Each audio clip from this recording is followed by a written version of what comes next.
Hello and welcome to my video. Today we're going to talk about the top 5 mistakes that new and even experienced investors can make in the stock market. I hate to say this, but not everyone is meant to be an investor in the stock markets, because some people cannot handle price fluctuations.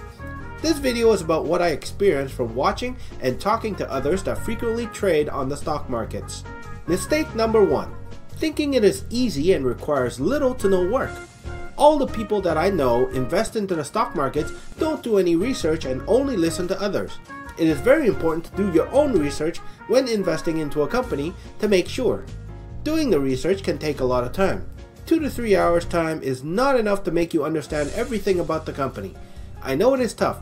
It may be the equivalent of forcing yourself to watch a very boring movie that you have no interest in. This is another reason why the stock market is not for everyone. Mistake number 2. Not following your gut instinct and letting others influence you too much.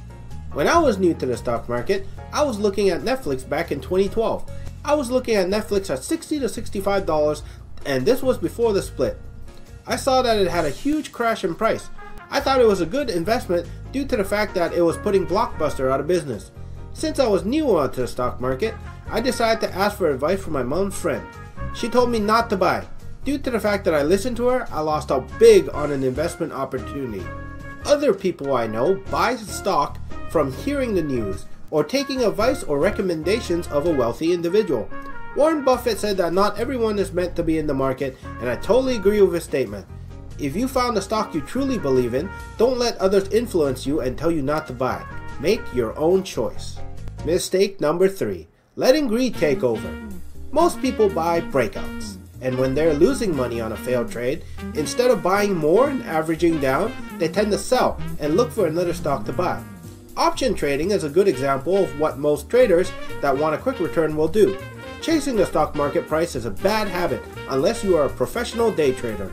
Another bad habit is that they let greed take over and tend to add to their winning stock instead of waiting. They should be looking for another good company or waiting for a good opportunity to buy when things may look bad, even when they are not.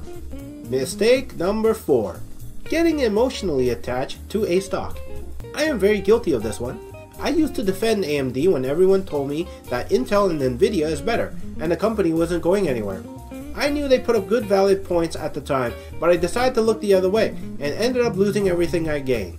Aurora is the same thing. I need to realize that one day I need to let this company go and find my next big winner. If you become emotionally attached to your stocks, you'll end up paying with losses. Part of the reason good investors fall prey to this trap is that they put so much work into finding the right stock. If you let a stock become your pride and joy, you may suffer grave losses from it. Emotional attachment to stocks is nothing more than human nature and wanting to be right. Do you want to be right or rich? Mistake number 5. Focusing too much on the news. News is good, but only when the right kind comes along. Something like legalization of cannabis getting delayed might be concerning, but at the end of the day, it doesn't matter when legalization happens as long as it happens. The government has already spent way too much time and taxpayer money to legalize cannabis, and to reverse this decision at the final stages of implementation would just be insulting. Sitting back and hoping for exciting news is a general mindset of most people, but that piece of news you heard or read could be nothing more than a fluff piece. At the end of the day, none of this matters. If you are invested in a good company and hold it long term, you will make money. But if you can somehow follow these guidelines to prevent from making a mistake in the market, you'll probably make more money than the average investor. Thanks for watching. If you like this video, please give me a thumbs up. If you dislike this video, please give me a thumbs down. Please subscribe for future updates and have a great day.